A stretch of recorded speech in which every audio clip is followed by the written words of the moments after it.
el sueldo mínimo vital que se destinó a las personas que recién ingresaban al mercado laboral se pague a profesionales o a gente con capacitación técnica. Hay que regular eso, dar determinados parámetros. Luego tengo también propuestas en relación a la ley del divorcio de hecho, porque muchas mujeres no conocen que cuando el esposo se va y deja la casa durante 2 años, a los 2 años regresa y pide que se repartan los pocos, muchos o medianos bienes que tiene la familia. Y normalmente en el Perú la mujer es la abandonada y la mujer se queda con los hijos, ¿no? Y el esposo logra, y sobre todo lo he visto también en mujeres de edad ya madura, el esposo se divorcia, se va 2 años y después automáticamente obtiene el divorcio y se lleva su pensión, se lleva su atención médica y se lleva todo, y la mujer se queda como si fuera un mueble viejo. Eso no es posible. Y yo tengo una propuesta sobre ese tema y una propuesta también dirigida al tema de los militares y los policías, ¿no? Entonces tengo varias propuestas de ese tipo. Esperar 120 días. Lamentablemente pues me han distraído de mi trabajo, ¿no? Y sobre todo y estar ahí en el Congreso para proteger que no se vaya la Constitución a tergiversar, que no se aprueben leyes, por ejemplo, como la que quería aprobar en su último mes el señor Toledo, de vender los bosques. Los bosques deben seguirse concesionando en 30, 40, 50 años, pero con una fiscalización adecuada, pero no venderlos. Doctora Chávez, el presidente Ollanta, en su discurso inclusive ha hablado que él quiere presidir una especie de comité o comisión de seguridad ciudadana a nivel nacional. Yo calculo que usted estará de acuerdo con esa posición, sí. Más aún cuando, bueno, el llamado CONASEC prácticamente, el Consejo Nacional de Seguridad Ciudadana, prácticamente no funciona, digamos, ¿no? Hoy en día con lo que ha pasado con la hija del congresista Reyardo, el caso de inseguridad ciudadana es muy alto, ¿no? Yo supongo que usted tendrá una posición parecida. Sí, yo pienso, en el caso del congresista Reyardo, que lamento el caso, conozco a su hijita, conozco a su familia, pero eso algo ahora nos llama la atención porque ha afectado a un funcionario público, pero es el pan de cada día de todas las personas, de cualquier nivel social, y sobre todo los de nivel social medio y bajo, peor. Les roban en sus casas lo poco que tienen, los asaltan personalmente lo poco que tienen. Entonces, yo apoyaría una medida así. Como por ejemplo, a mí tampoco no me parece mal que el señor Ollanta esté ya convocando a militares miembros de su promoción. A mí no me parece mal. Creo que un presidente tiene derecho, y cualquier autoridad, a convocar a las personas sobre las cuales tenga mayor confianza. A mí no me parece mal. Sobre el tema, doctora... A condición de que no estén, involucrados en temas indebidos, como por ejemplo faltas administrativas, delitos. Pero si él convoca a la gente que él conoce, sean sus superiores o sus compañeros de promoción, porque confía en ellos, en buena hora. Que sean idóneos y transparentes, así es, y capaces y calificados, ¿no? Así es. Claro, no, justamente hay un asesor que entiendo que también ha sido asesor del ex ministro Saucedo Sánchez, que un poco está cuestionado, pero por ejemplo, había una persona que un poco generaba un nivel de identificación de los primeros años del gobierno de Alberto Fujimori como el de Ollanta Humala, ¿no? Alberto Fujimori en su primer gabinete, por ejemplo, convocó a personalidades de la izquierda hasta la derecha, ¿no? Digamos, algo parecido a lo que está haciendo un poco Ollanta Humala, y de una u otra manera desde los primeros días, inclusive antes que Alberto Fujimori asuma la presidencia, pues Montesinos ya era un poco su asesor. ¿Ve usted alguna similitud? ¿Cómo ve usted, digamos, al fujimorismo en los siguientes años? ¿Sería una especie de resembranza de lo que ha sido Odría con el odrismo? Dudo, porque en el caso del presidente Fujimori, él no hubo una alianza preelectoral con grupos de extrema izquierda.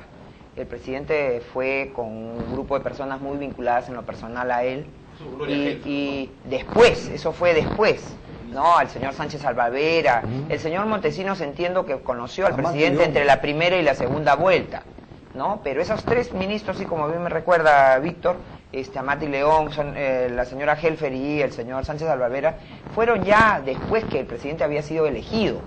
Pero él llegó al poder no con ninguna alianza de carácter político. Ahora, durante todo su gobierno, y hay un estudio de doctorado en ciencias políticas en la Católica que demuestra que creo que en el siglo XX el gobierno que mayor apertura tuvo respecto de personas que no formaban parte del entorno del presidente, ya sea partidario, amical, ha sido el gobierno del presidente Fujimori. Él llamaba, y yo soy una de esas personas.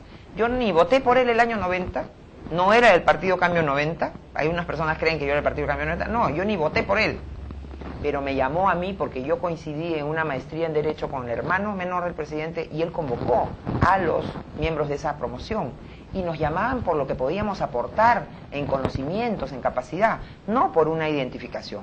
Entonces, esa misma apertura se dio. En el caso del señor Humala es distinto, él ha llegado en base a una alianza con la extrema izquierda, se ha aliado en la segunda vuelta. Bueno, no necesita, pero están ahí. ¿Quién está? Pues está el señor Javier Díaz-Canseco, está la señora Rosa Mavila, en el gobierno está la señora García Naranjo, que son de los marxistas, leninistas, maoístas, los más extremos, ¿no? Entonces, eso es lo que me preocupa. Ahora, yo espero que si el señor Humala perfecciona su juramento, lo reconocería perfectamente como presidente constitucional. Si no lo hace, seguirá siendo un presidente de facto, lamentablemente. No por voluntad mía, sino por voluntad de él. Ahora, reitero, no tenemos vicepresidente, porque no puede haber un funcionario que jure por una constitución inexistente. Bueno, ¿no? Es respetable su posición congresista, pero aparece para muchos como muy dura.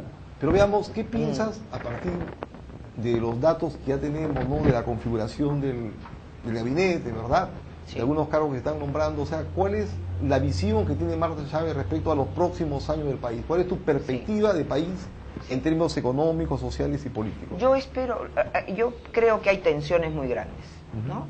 Yo no entiendo cómo pueda entenderse un señor como el ministro de Economía, el señor Castilla, con una ministra marxista-leninista como la señora García Naranjo. No entiendo, y me imagino que pueden haber tensiones. ¿Quién va a ganar? ¿Quién va a resultar de eso? ¿Qué va a resultar de eso? El mismo ministro Burneo ha puesto determinadas condiciones, ha dicho, si pasa esto me voy. Entonces hay gente que está en esa actitud. No es fácil el contexto del señor Humala, y si a él mismo le agrega esta duda constitucional, está comenzando muy mal. Pero la crisis global que se ha aperturado en Europa, en Estados Unidos, ¿no?, que ha tenido efectos de una u otra manera en el Perú, ¿no? Sí, Ahora, ¿cómo es el Congreso? Fíjate, más de la mitad, según los datos de los mismos medios de comunicación, de los congresistas, más de la mitad no pertenecen a los partidos políticos que los han llevado, ¿no?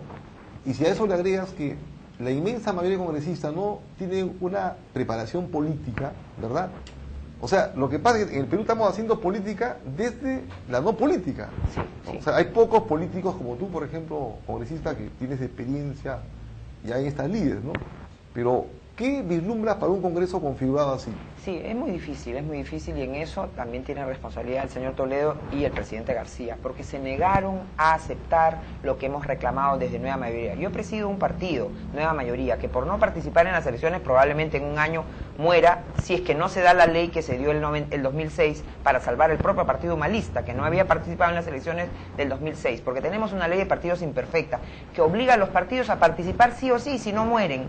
Y por eso vemos esas alianzas, ¿no?, donde 5 partidos tienen 7% y los 5 viven. Así es. ¿No? Y eso es una injusticia. Pero además, no se nos dio los fondos partidarios.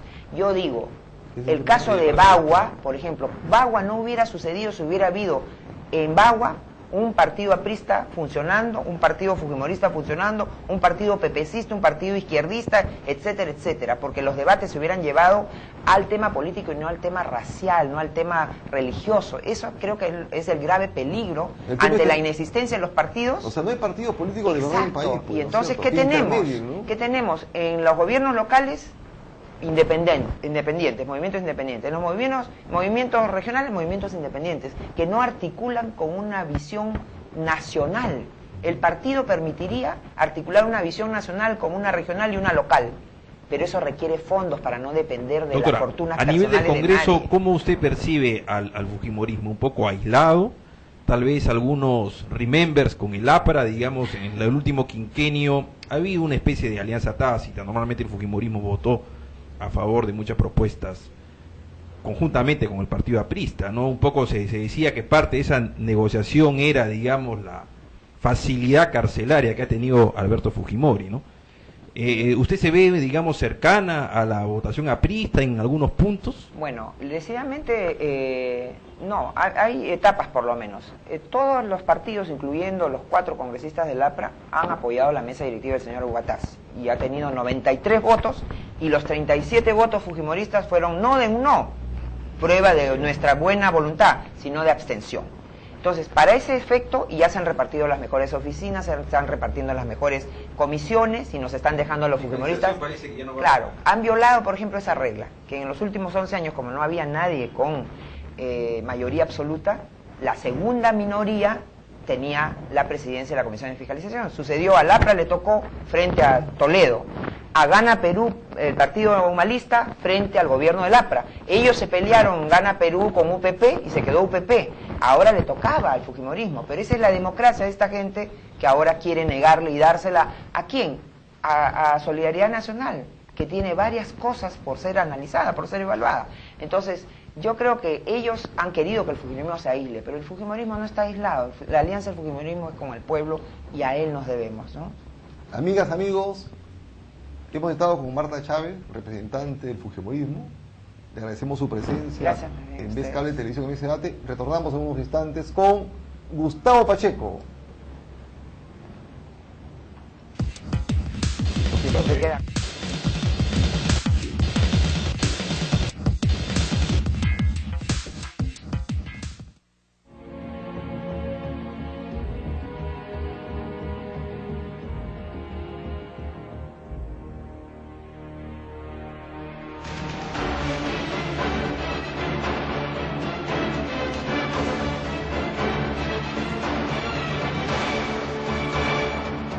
Sí, boxeo por Vez Cable Canal 3, las mejores peleas de todos los tiempos, comentarios y la historia del boxeo. Todo esto aquí en Locao.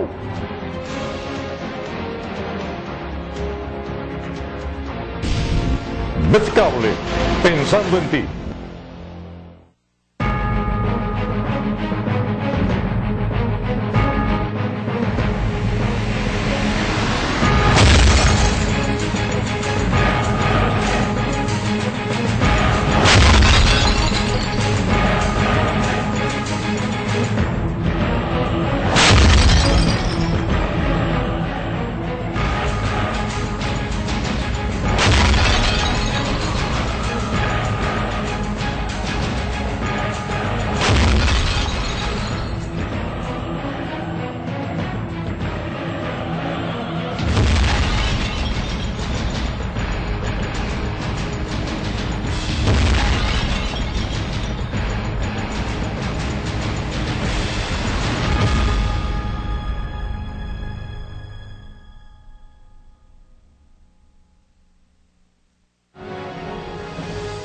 Amigo abonado, verifica tus datos en tu recibo de pago y actualízalos en cualquiera de nuestras oficinas para tu seguridad y comodidad.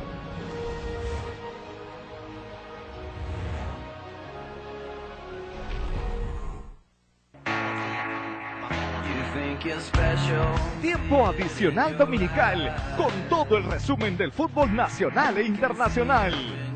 Y con nuestra nueva secuencia, Recuerdos del Ayer. No se olviden, tiempo adicional, ahora los domingos por Vez Cable Televisión.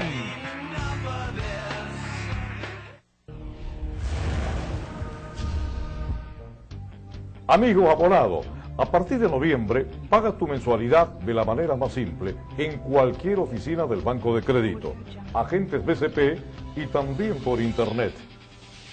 Vez Cable, pensando en tu comodidad.